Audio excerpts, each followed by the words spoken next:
Hello, dear friends. Here we are, the first day of the return to light, back to the light.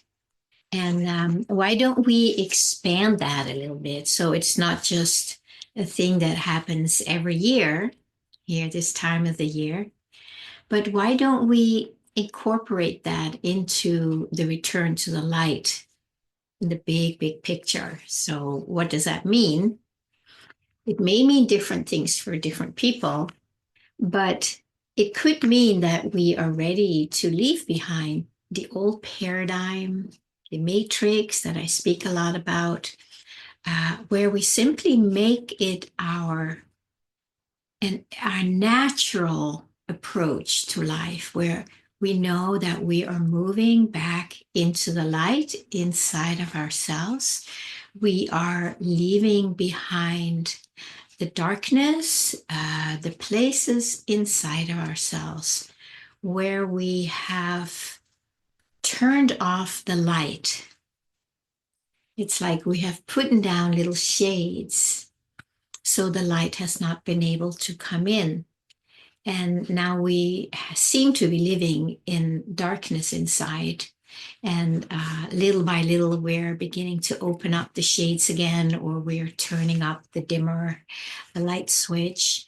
So we can actually start experiencing who we truly are and always have been and always will be, except when we put our attention on something that is other than that. It's not that we can't put our attention on it, as long as we do not take our attention away from that light, because that's where we get lost. And then we start identifying with the darkness and disidentifying with the light. And I hope you don't mind my little girl here.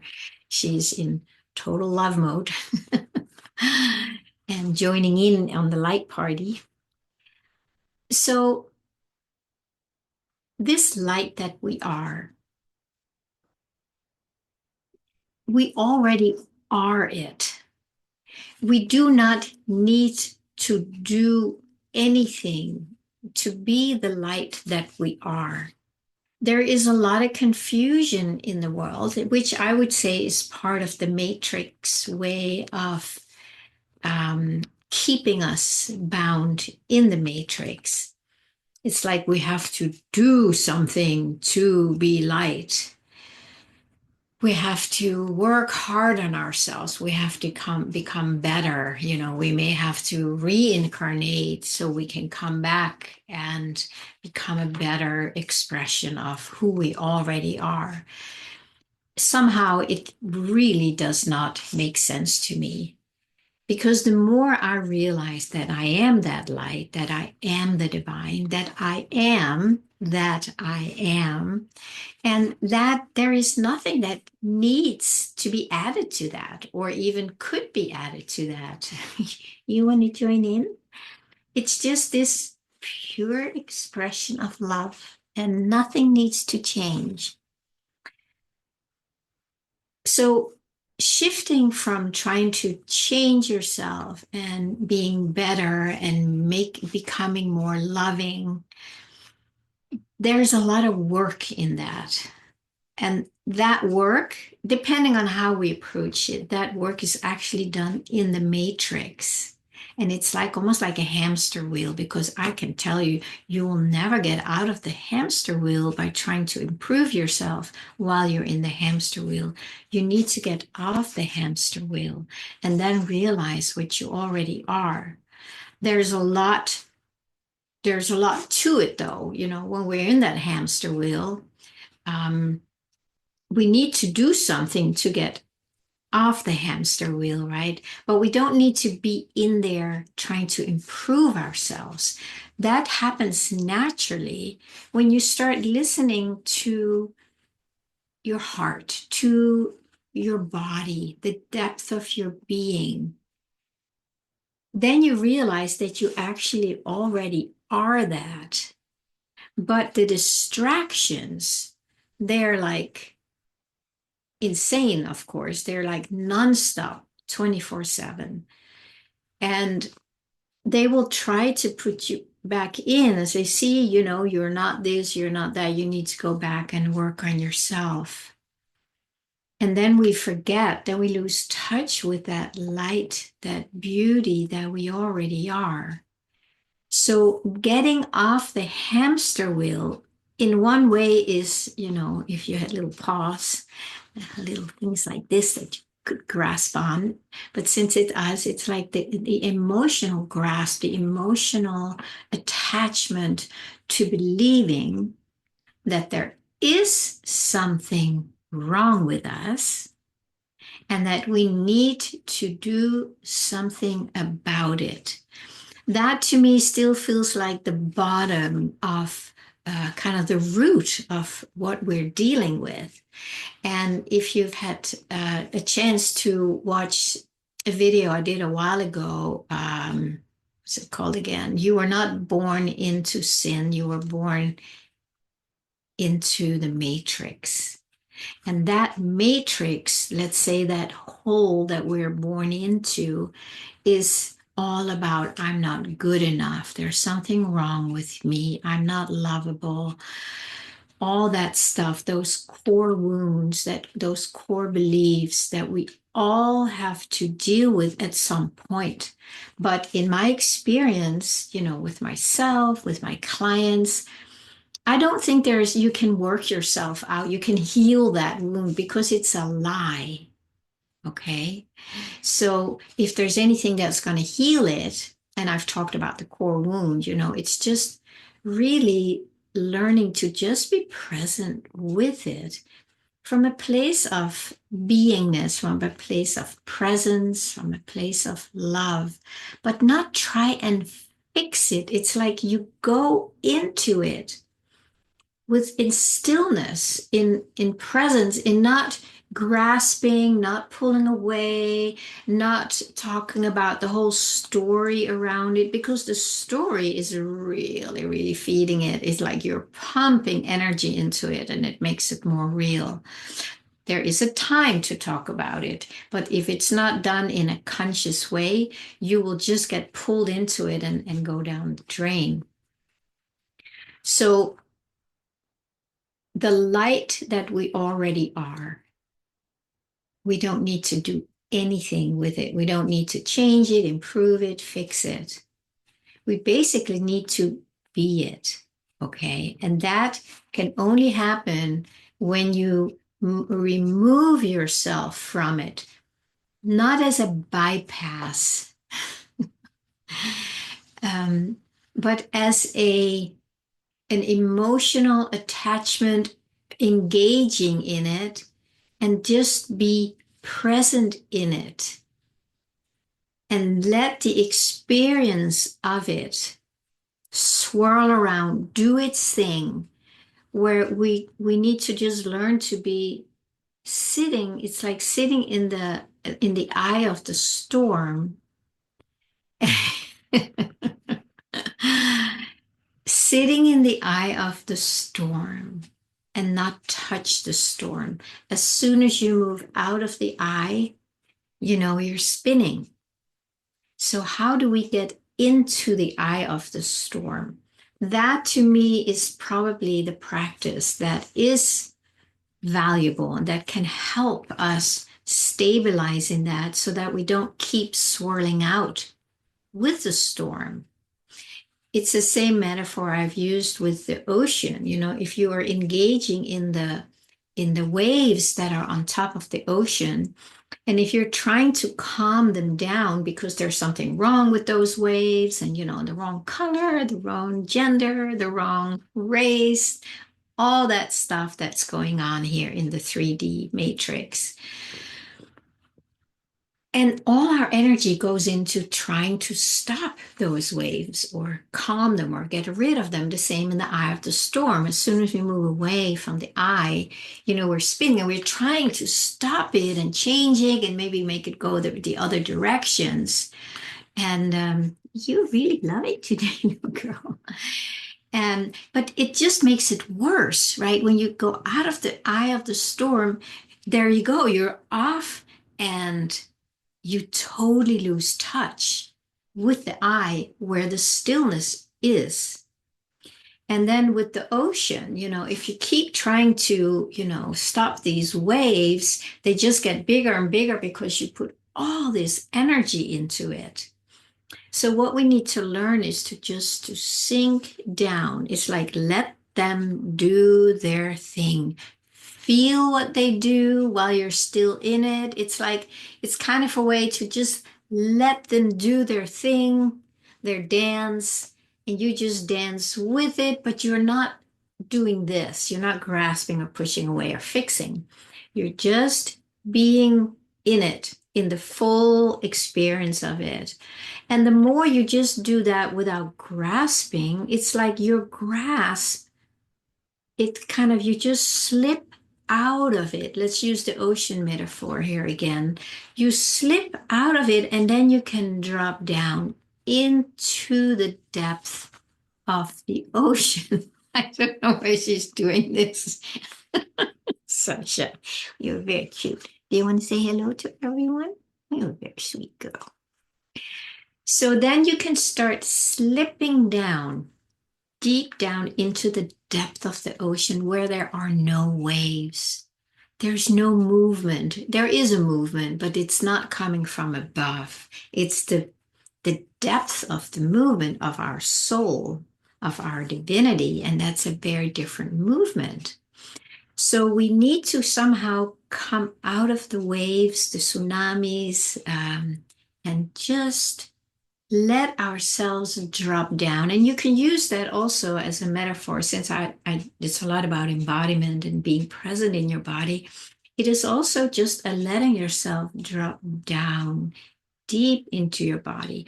And on the way down, there will be a lot of these waves, which is a lot of the traumas and emotional wounding we still carry in the body. So it's kind of like a dropping, a slipping down through these contractions in the body, the waves, and then there's still a lot going on until we get down to the depth of it.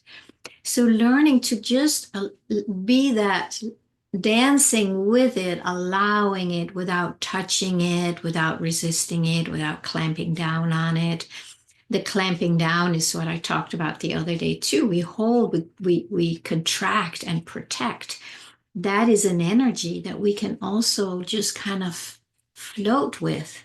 It takes practice, okay? It takes a lot of practice and a lot of experience to finally be able to just drop down and deeper and into it. And it does soften, it melts.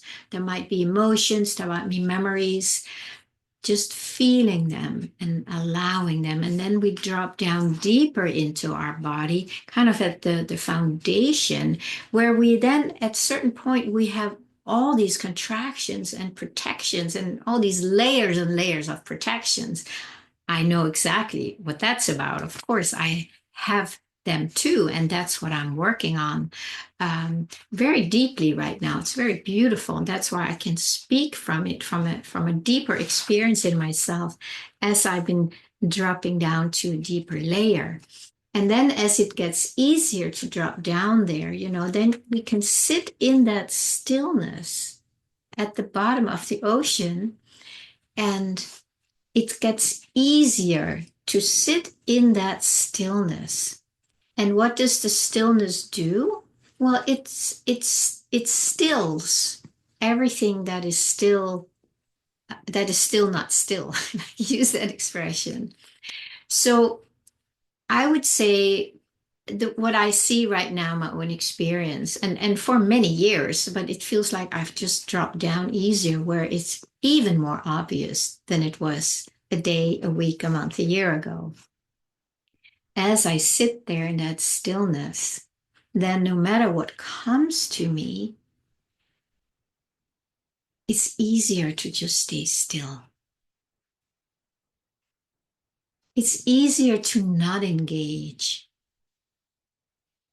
And the stillness knows how to still what is still in turbulence. It's kind of counterintuitive of what we have been doing, right? We always think we need to go out and do something. It's not that we're not doing anything, but that's not the main thing. That's not where the biggest power is. It may look like it for a while, and it probably is too, but there's a much deeper power, and that is the power of our true essence. The depth of the stillness is immensely powerful, and it can help the waves and the tsunamis calm down. But we need to be able to really rest in it and stay in it. And then when these upper waves, wherever they are in our body and in our mind, when they want to pull us out again, we don't try and fight them. We just learn to not engage with them. They can just be there. I've talked a lot about don't touch them. And by that, I mean in emotional touching. Let it just touch the stillness, right? I think I've shared that before. Instead of you touching it and trying to change it, you just, by allowing it, by touching it with your presence, by allowing it into your presence, it is being touched by the stillness, by the presence. And that's where deep transformation can take place. And then eventually, the more of us do that, the ripples, the waves, the tsunamis on top, they will eventually calm down. Because ultimately, we are the ones who are creating those waves through our mind, through our thoughts, through our energy. You may have heard this. What is that? If you see a flag waving, it was one of those koans or some of those spiritual questions like, what is it waving or is it not? Is it moving or is it not? And the answer is no. It is the mind that is moving it, or that experiences it as moving. And that is how it is. So the more we can get down to the stillness deep down inside of us, we are connecting with the whole field of stillness, with the whole field of presence. And then we are basically making ourselves an expression of that here without doing anything, without trying to change anything. We just drop down into that stillness. So before we end today, let's just do our best together to just take a nice breath and just see if you can let yourself sink down. It's kind of with your attention or with your awareness. Just see if you can just let yourself sink down, even further down, until you land in your hips, your pelvic region. It's like there's this ground. Right now, I get an image of sitting down there in a lotus position or something that kind of fills that whole pelvic area. You're just sitting there, and there's nothing to do. If there is anything to do, it's just to allow all these waves and ripples and whatever, just allowing them. So the practice is just to learn to relax more in your experience, and then deeper underneath it all. And of course, it's very beautiful when we have those experiences. I'm sure we all have them from time to time. But if we really, for me, it's been very helpful to just softening and softening, like I've been talking about for so long. And eventually just allowing the stillness to meet the world, to meet the ripples that are still wanting attention, to just let it be met by the stillness to best of our ability. It's not about doing it perfectly, because if you think you need it to do it better than you are, then you're in the ripples trying to make the ripples better than they are. And that's not what we're talking about. Feel free to reach out if you need some help with that. This is a very alive practice. It has been for many years. I love it. I love to help other people to really soften into the experiences that we're having.